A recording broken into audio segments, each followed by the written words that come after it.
Is it time for recess yet?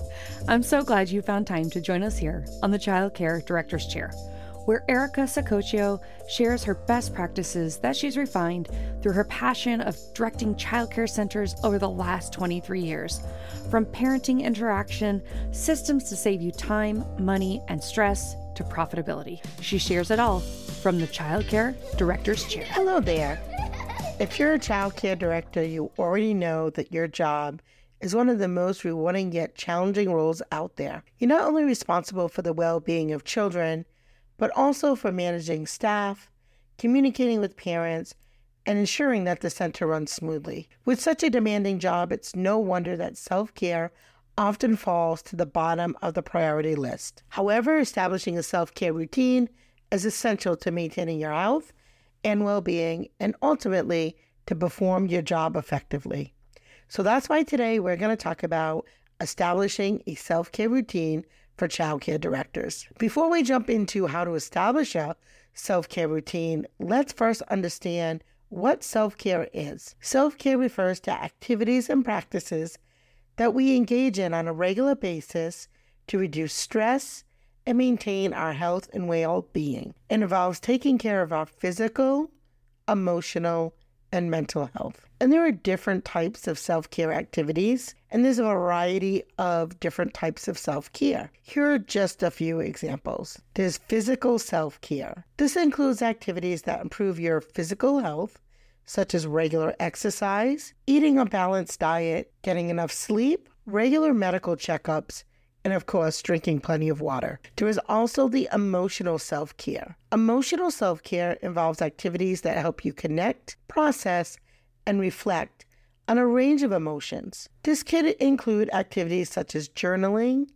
therapy, or practicing mindfulness and meditation. And I have to tell you, since my trip to Arizona a couple weeks ago, I have done just that.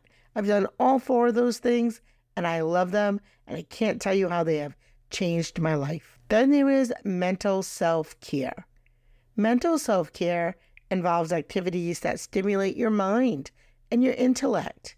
And this could include reading, learning a new skill, or doing puzzles or brain games.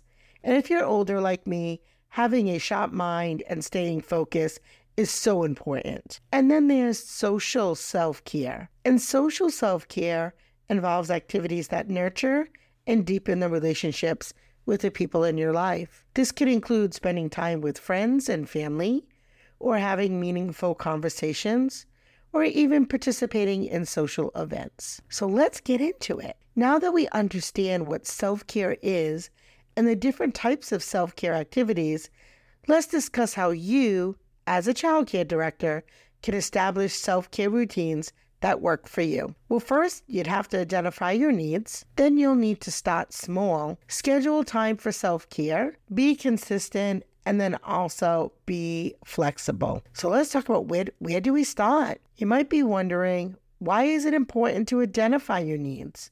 Well, understanding your needs can help you perform your job more effectively and efficiently. It can also help you find satisfaction in your work and reduce stress and burnout. Identify your needs. So how do you go about identifying these needs as a childcare director? Here's just a few tips to get you started. First, be reflective in your role. Take some time to reflect on your role. What are the tasks that you find most challenging? Or what aspects of your job do you enjoy the most? What are the areas you feel that you could use more support or resources? And then seek feedback. Don't be afraid to seek feedback from your staff and your parents. And they can provide you with such valuable insights into areas where you might need additional supports and resources and didn't even realize it. You also want to consider your personal needs. Remember, you're not just a childcare director. You're also a person with your own needs and desires. Do you need more time for self-care? Do you need opportunities for professional development? Be sure to consider those personal needs as well. And then you have to prioritize your needs. Once you've identified your needs, the next step is to prioritize them. Which needs are mostly urgent, are the most needed? Which ones have the biggest impact on your ability to do your job effectively? When you prioritize your needs, that can help you develop a plan of action and address them. And of course, seek support. You definitely don't have to do it all on your own. Seeking support from your staff, your network, or professional organizations.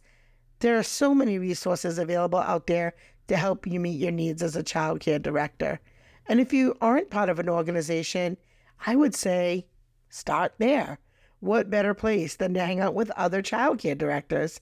That's why I love this podcast so much. It's a great time to come together and kind of talk about the things that are on our mind and what's important to us. And we're all human, and there's all of us have areas that we can work on. So when I say start small, you might be thinking, I barely have time to breathe, Erica, never mind, let alone practicing self-care. But here's to nothing. Self-care doesn't have to take a lot of time. It doesn't have to be time consuming, and it doesn't have to be complicated. In fact, it's often the small, simple things that make the biggest difference. So here are a few ideas to help you get started. Number one is take short breaks. Even a 5-minute break can do wonders for your stress levels. Step outside, take a few deep breaths, or simply sit quietly in a comfortable spot. You definitely want to stay hydrated. It's easy to forget to drink your water when you're busy. So keep a water bottle at your desk and remind yourself. And they really do have these really cool cups. I do have a few of them, but that are time marked. So it'll tell you by 8 o'clock, you should have drinking this much water, and every hour it's got a line. And, when it's there and it's visual, it really does help you keep it at the top of your mind. So I would say if you don't drink enough water, get one of those water cups that are marked for you at the time. The third thing is you want to practice mindfulness. Mindfulness is all about being present in the moment. Try to focus on one task at a time and really pay attention to what you're doing. I know that's so hard. Actually, you know what? I'd like to take this moment and be thankful for you being here. Feels good, doesn't it? We're always so busy running around. It feels good to just stop once in a while and say, hey, what am I doing here? And what you're doing really is impactful, but it's easy to lose sight of. The next thing that makes self-care so simple is tip number 4 is get moving. Physical activity is a great stress reliever. A quick walk around the block or a few stretches or even just standing up and moving around can help. I have my podcast director, Derek. He does all of our editing and such. He has a timer on his desk, and he makes sure that he moves every, I don't know, I'm going to make this up. I want to say it's like maybe every 30 minutes or so. He might get up, get a drink of water, use the restroom, whatever it is, but he keeps moving. And, I think it's really important that we all do that. Tip number 5 is connecting with others, whether it's a quick chat with a colleague, a phone call to a friend, or a hug from a loved one. That human connection can be incredibly healing. So those are a couple tips that you can use to make it simple and easy and just get started. Now, as a child care director, your days are probably filled with a whirlwind of activities, from overseeing the daily operations of your center to ensuring that every child receives the best care possible. So your role is undoubtedly demanding. But amidst all those responsibilities, have you ever stopped to consider your own well-being? Yes, you heard that right. Today, we're going to talk about that importance of scheduling that time for your self-care. So how do we do that? Well, number 1 is you're going to prioritize. Recognize that self-care is not a luxury, but a necessity, and make it a non-negotiable as part of your schedule. So one of the things I do now is I set my clock about 15 minutes early, so that way, no matter what the emergency is for the day, who called out, the alarm's going off, whatever it is, I set my alarm 15 minutes earlier than I normally get up so that I can do my morning meditation. It is a non-negotiable. So even if my alarm clock goes off late, I'm still doing that. Whether I have to do it before my shower, I get it in. But you get the point. Again, start small. You don't need to block off hours of time for self-care.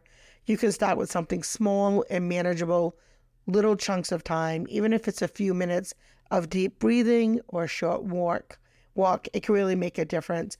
I find when I do my morning meditation, 10 minutes is enough to get me where I need to be. You want to use a calendar and schedule your self-care activities just like you would any other appointment.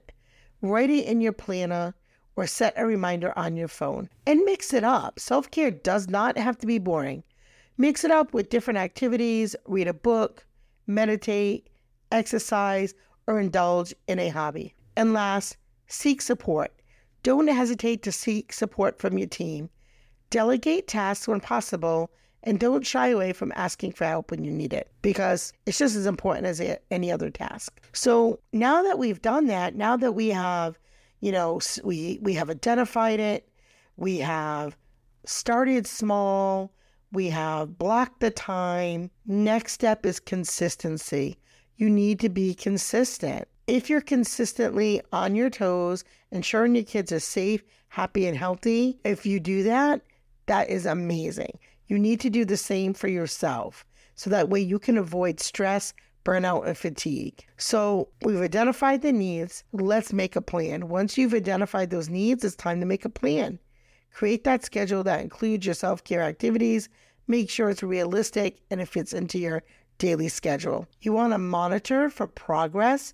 Keep track of your self-care activities and how they're affecting you. This will also help you understand what's working and what's not, allowing you to make any necessary adjustments. And of course, be kind to yourself. Lastly, remember, it's okay to have off days. Don't beat yourself up because you missed a day or two. The goal is progress, not perfection. So now that you have all those things at your fingertips, you have to be flexible because you understand things are going to happen. So be flexible. That's key. Some days you might only have 5 minutes to spare. Other days you might have an hour, and that's okay. Again, a few minutes really goes a long way. It's important to not be too rigid with your routine and your schedule, but just make sure it's consistent. Being flexible and adjusting your self-care activities accordingly to your schedule and your needs. And lastly, and not least, especially for those of you who are parents of young children or have aging parents or have fur babies or all the other responsibilities, we all have them. Don't feel guilty about taking time for yourself. As a childcare director, you're constantly taking care of others. But remember, you cannot pour from an empty cup. Taking care of yourself, it's not selfish. It's a necessity. Creating a self-care routine, it doesn't have to be complicated. It's all about finding what works for you and being flexible enough to adapt when necessary. So I hope today you start prioritizing your self-care needs. I hope that you found this week's episodes on self-care helpful, and I hope that it's made an impact in your life. Thank you so much for tuning in to our podcast. I am so happy, thrilled, and grateful that you are here. If you haven't had an opportunity to give us a rating on one of your favorite listening platforms, please do so today. It really does help, and it helps us connect with other folks in the childcare community. Because again, that's what it's all about, coming together and supporting each other. And on that note, I bid you a great day. Well, all the cute little kiddos have been picked up and it's time to go home. And that'll do it for another episode of the Childcare Director's Chair. Please leave a review so Erica knows the information is helping you to manage and improve your childcare centers. Remember to subscribe to get the latest episode from Erica's Childcare Director's Chair.